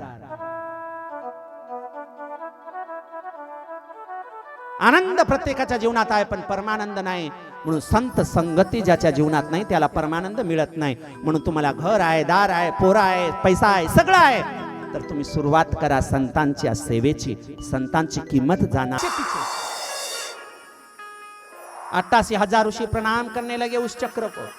ब्रह्मदेवता का वो चक्र आगे आगे जाने लगा. उस चक्र के पीछे पीछे 88,000 ऋषिगण. आगे आगे चक्र, पीछे पीछे 88,000 ऋषिगण. वो चक्र एक घोर अरण्य में जाके रुक गया. 88,000 ऋषिगण वहां रुक गए. देखो देखो देखो, ब्रह्मदेवता ने कहा है जहां ये चक्र रुक जाएगा वही स्थान पर हमें परमानंद की प्राप्ति होगी. देखो यहां चक्र रुक गया है. पाहिलं, पाहता पाहता प्रणाम करत होते. त्याच वेळास तो अरण्यामध्ये तो चक्र जे होता अंतर्धान झाला. नैमी नाम का चक्र अरण्य में शांत होने के कारण उस अरण्य का नाम नैमी चक्र के कारण नैमिषारण्य हो गया. बोलिए नैमिषारण्य धाम की जय हो.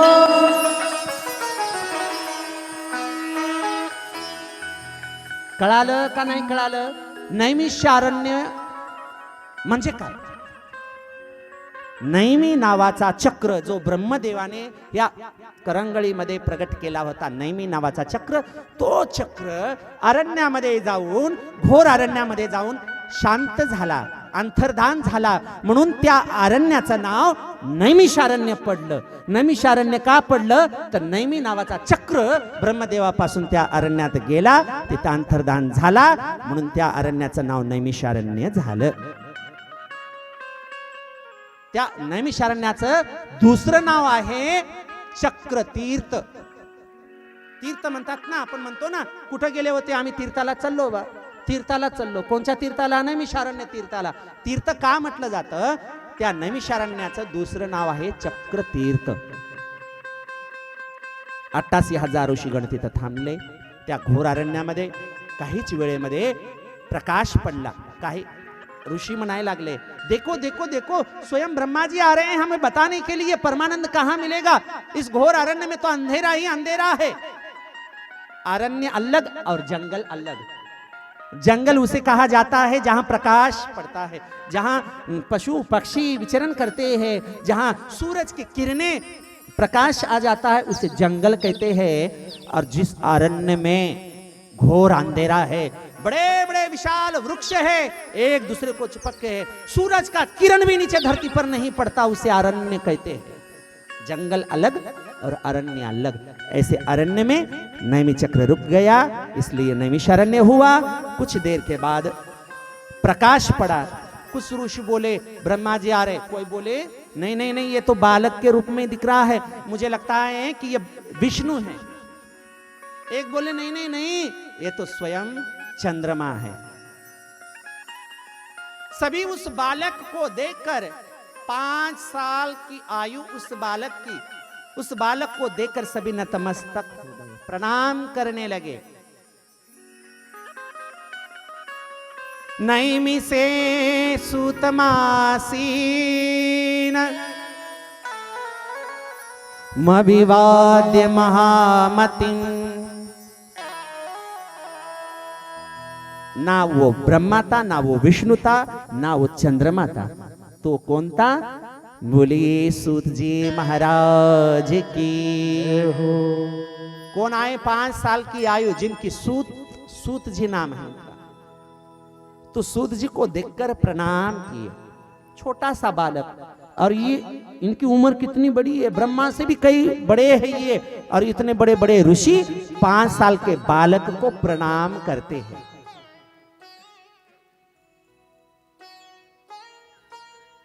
क्यों? क्योंकि सबसे बड़ा होता है ज्ञान। आयु बड़ी नहीं होती, आयु से बड़ा होने से कोई बड़ा नहीं होता, बलवान होने से कोई बड़ा नहीं होता, धनवान होने से कोई बड़ा नहीं होता, ज्ञानवान होने से बड़ा होता है। और वो भी कौन सा ज्ञान? विवेक जिस ज्ञान में है वो ज्ञान। तो ऐसे ज्ञान स्वयं प्रकाशित सूत जी भगवान को देखकर 88,000 ऋषि प्रणाम करने लगे, आसन लगाकर सूत जी को बिठाया। नैमिषे सूतमासेन मविवाद्य महामतिम। किस लिए आसन पर बिठाए हैं शौनकादिक ऋषियों ने? कथामृत रसास्वाद कुशल शौनको ब्रवीत। हे सूत जी महाराज, ऐसी कोई कथा बताओ जो हमारे कानों को मीठी लगे, प्यारी लगे, और हमें उस कथा को सुनकर परमानंद की प्राप्ति हो जाए। सूता क्या ही कथा सारम मम कर्ण रसायनम। हे सूत जी महाराज, ऐसी कोई रसमयी कथा सुनाओ जो मम कर्ण रसायनम, हमारे कानों को मीठी लगे, प्रिय लगे, रुचिकर लगे, सुनने में आनंद आ जाए। ऐसी कथा बताओ। इन 88,000 ऋषियों की बात सुनकर सूत जी महाराज क्या उत्तर देते हैं? काल व्याल मुख ग्रास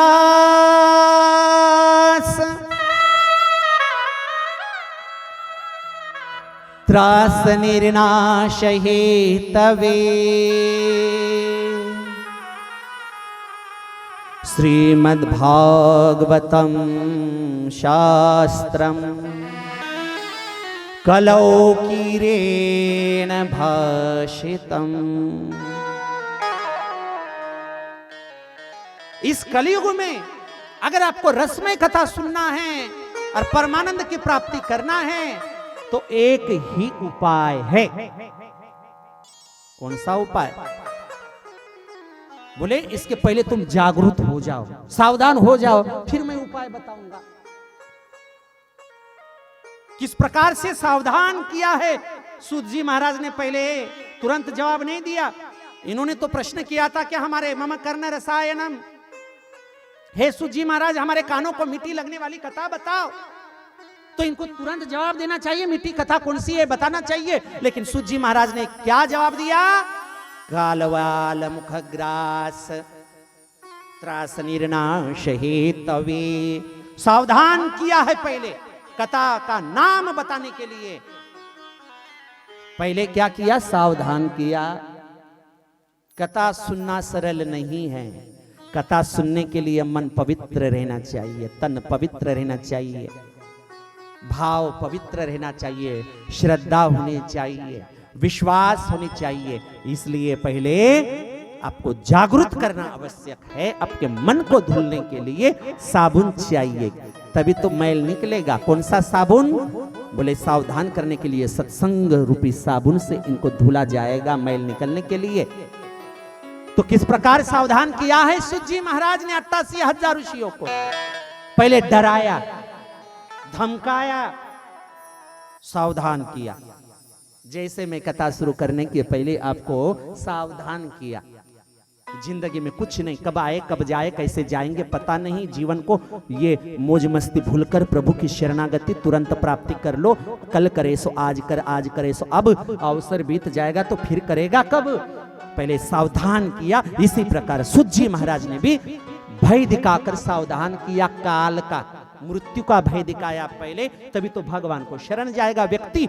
इसी प्रकार सूत जी महाराज ने भी भय दिखाया काल का ऋषियों को। काल व्याल मुख ग्रास, क्या कह के डराया है सूत जी महाराज ने? काल व्याल मुख ग्रास, काल रूपी सर्प के मुख में जो जीवा है उस पे हम घास ग्रास बनकर बैठ गए हैं। काल, काल रूपी व्याल माने सर्प। काल रूप, इस कलयुग में, ये कलयुग है, कलयुग का दूसरा नाम है मृत्युलोक।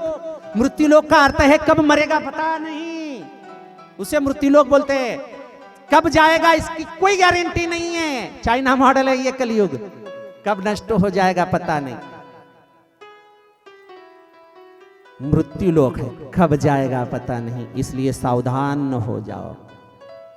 काल व्याल मुख ग्रास, काल माने कलयुग, व्याल माने सर्प, मुख मुख माने मुखारविंद, मुख काल व्याल मुखद ग्रास, क्या कह रहे हैं?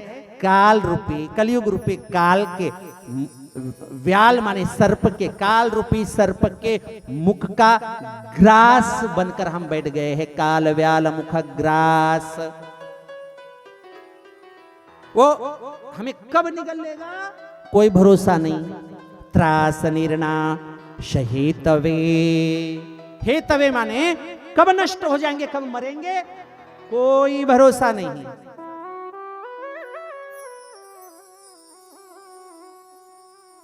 गारंटी नहीं है। काल व्याल मुख ग्रास, भूखे व्यक्ति के मुख में एक ग्रास जाके बैठ जाएगा, उसको निकलने में टाइम लगेगा क्या? नहीं। भूखा व्यक्ति तो ज्यादा चबाता भी नहीं। तो इसी तरह हम जीवा में मुख में जैसे ग्रास डालेंगे तो वो कब निकलेगा गारंटी नहीं। इसी प्रकार सूत जी महाराज 88,000 ऋषियों को सावधान कर रहे हैं, डरा कर। हम भी काल व्याल मुख ग्रास, हम भी काल रूपी सर्प के मुख में ग्रास बन के बैठे हैं, वो कब हमें निकलेगा पता नहीं। डर गए 88,000 ऋषि, बोले महाराज ये तो सत्य बात है, ये कलयुग है और कलयुग में कौन कब जाएगा पता नहीं। इसलिए महाराज हम आपके शरण आए हैं। अब जल्दी हमारा उद्धार कैसे होगा? मरने वाले व्यक्ति को भगवान की प्राप्ति कैसे होगी? वो परमानंद कैसे मिलेगा? गुरुदेव कृपा करके बताओ। इसलिए तो सब कुछ छोड़कर आपके इस अरण्य में आए हैं। तब उत्तर दिया सूत जी महाराज ने कि आपको परमानंद कैसे मिलेगा। श्रीमद् भागवतम शास्त्रम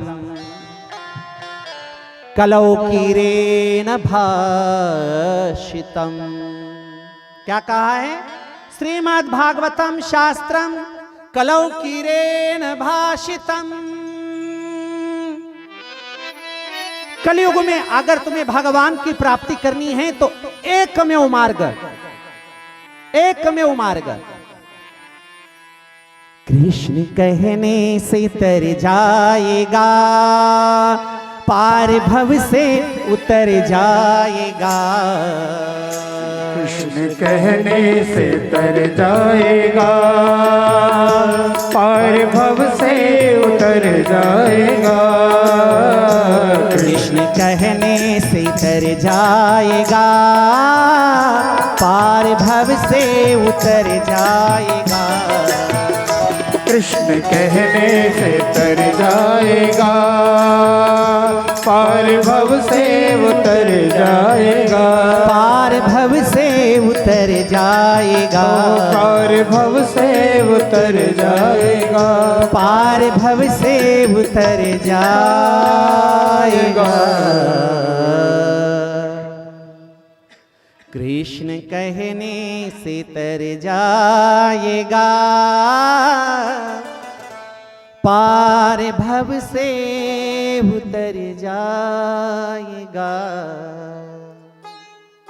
श्रीमद् भागवतम शास्त्रम कलौकीरेण भाषितम।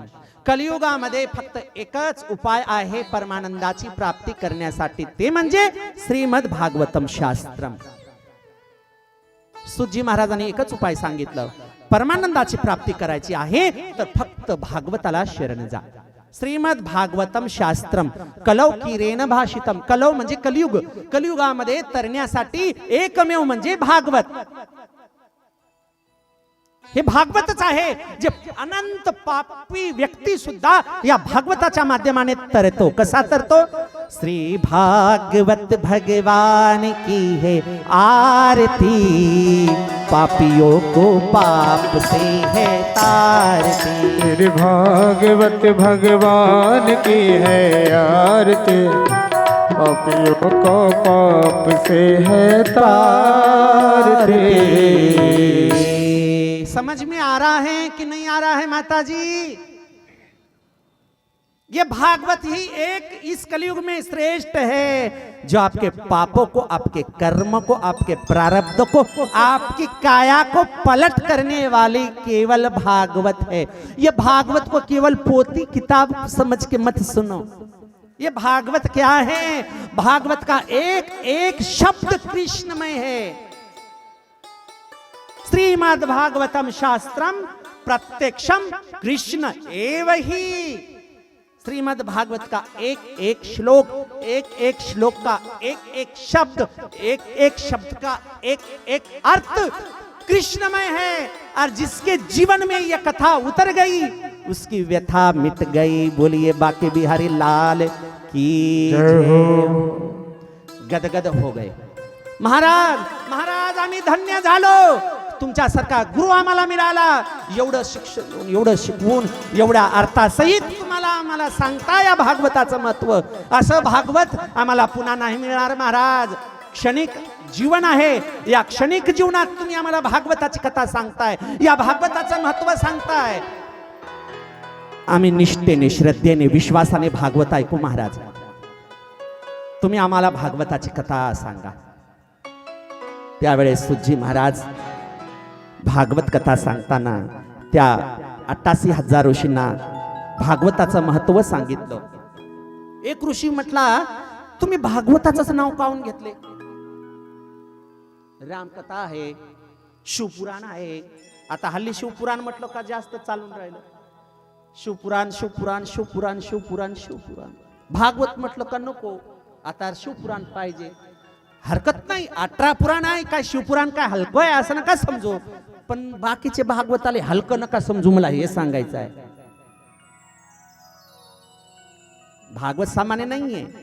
बाकी हलते भलत्याच्या मागं लागण्यापेक्षा भागवताचा पहिला अधिकार समजून घ्या। बाकी एका ऋषीने म्हटलं, महाराज तुम्ही म्हणताय की काल व्याल मुख ग्रास त्रास निर्नाश है तवे श्रीमद् भागवतम शास्त्रम, कलयुग में तरना है तो आपको केवल भागवत को श्रवण करना पड़ेगा। रामकथा का नाम नहीं लिया, शिवपुराण का नाम नहीं लिया, गरुड़ पुराण का नाम नहीं लिया, पद्म पुराण का नाम नहीं लिया, नारद पुराण का नाम नहीं लिया, विष्णु पुराण का नाम नहीं लिया, आपने भागवत पुराण का ही नाम क्यों लिया? ये भेदभाव क्यों कर रहे हो? सूत जी ने कहा, मैं भेदभाव नहीं कर रहा हूं। इसी तरह भेदभाव किया था वो देवताओं ने। बोले अच्छा? बोले हाँ, इसलिए देवताओं को भी दुर्लभ है ये भागवत कथा। 88,000 ऋषि कहने लगे, देवताओं को क्यों दुर्लभ हो गई भागवत कथा? बोले ध्यान देके सुनो, मैं बताऊंगा। देवताओं भी वंचित रह गए भागवत से। एक बार परीक्षित को जब श्राप लगाता 7 दिन के बाद मरने का, तो बेचारा भय के कारण 7 दिन के बाद मैं मरूंगा, तो तुरंत चला गया गुरुदेव के शरण में, सुखदेव जी के पास। हे गुरुदेव, 7 दिन के बाद मैं मरने वाला हूं, मेरी रक्षा करो, मेरा कल्याण करो। तो सुखदेव जी महाराज भागवत बताने लगे परीक्षित को। यह बात पता चल गई देवताओं को। देवताओं ने क्या किया? स्वर्ग में क्या मिलता है? अमृत। अमृत का एक कलश लिए और सुखदेव जी के पास आ गए। इस प्रसंग को सूत जी महाराज उन 88,000 ऋषियों को समझा रहे हैं, भागवत क्यों श्रेष्ठ है। तो सुनो ऋषियों, ये देवता एक बार कलश लेकर अमृत का परीक्षित और सुखदेव जी के पास गए। किस लिए गए थे? क्योंकि ये इसको भय था, अकाल मृत्यु होगी, सर्प दंश करेगा, ये मर जाएगा। सर्प दंश करने के बाद देवता लोग बोलने लगे, हे सुखदेव जी महाराज, हमने सुना है तुम्हारे परीक्षित को सर्प दंश करके मृत्यु होने वाली है, ये मरने वाला है। बोले हाँ, इसलिए भागवत सुन रहा है। बोले हाँ, तो ये हमने अमृत लाया है, अमृत पिला दो परीक्षित को, ये मरेगा ही नहीं, अमर हो जाएगा। और ये जो भागवत परीक्षित को सुना रहे हो ना, वो हमें सुना दो, और ये अमृत पिला के ये परीक्षित को भगाओ और हमको सुनाओ भागवत, इनके आसन पे हम बैठ जाएंगे। अमृत पिलाओगे तो इसको डर नहीं रहेगा मरने का, अमृत पी के। सुखदेव जी महाराज अगर उनकी जगह पे दूसरा कोई होता तो क्या बोलता? हाँ मुझे अमृत दो और ये कथा बीता जाए। कलयुग के लोग तो यही बोलते हैं अमृत है जो हमको कथा सुनने के लिए टाइम भी नहीं है, ऐसा काढ़ा मिल जाए तो मरने वाला नहीं हो तो भाग जाएगा। लेकिन सुखदेव जी महाराज ने परीक्षित से पूछा, परीक्षित क्या चाहिए, अमृत या कथामृत? मेरे पास 2 कलश है, वो तुम्हारे सामने हैं, एक कथामृत है और एक रसामृत है जो स्वर्ग से आया है, कौन सा लेना चाहोगे? परीक्षित ने कहा, गुरुदेव आप ही तो मेरे मार्गदर्शक हो, मुझे तो, मैं तो अज्ञानी हूं गुरु जी, आप तो ज्ञानी हो, आप ही बताओ दोनों में से श्रेष्ठ कौन सा अमृत है? अमृत तो 2 है, एक कथामृत है, एक रसामृत स्वर्ग से लाया हुआ, तो ये दोनों में से कौन सा मैं पान करूं तो मेरा कल्याण होगा? आप गुरु हो, मैं शिष्य हूं। तो सुखदेव जी महाराज ने बताया, परीक्षित ये देवताओं ने जो लाया है रसामृत, इसको पान करोगे कुछ काल के लिए ही अमर हो जाओगे, और फिर स्वर्ग के बाद में अमृत का प्रभाव कम हो जाएगा, पुण्य नष्ट हो जाएगा, फिर पुनरपि जननम पुनरपि मनरम पुनरपि जननी जठरे शयनम, फिर तुम्हें चींटी कीटक मूंगी बनना पड़ेगा, कुछ काल के लिए ही तुम स्वर्ग में रह सकते हो। और ये कथामृत, बोले इस कथामृत को अगर 7 दिन तक तुमने पान कर लिया, ना जन्म ना मरण, अनंत काल के लिए ठाकुर जी के धाम में निवास करोगे, परमानंद की प्राप्ति होगी। और ये अमृत पी के जाओगे तो क्षणिक सुख, कुछ क्षण के लिए, कुछ दिन के लिए ही मेहमान रहोगे स्वर्ग में, फिर से तुम चींटी मूंगी बैठ बनकर आ जाओगे योनियों में। और ये भागवत अमृत को पान करोगे तो परमानंद के पास जाओगे, तो गोलोक धाम में परमानंद स्वरूप बन जाओगे। क्या चाहिए?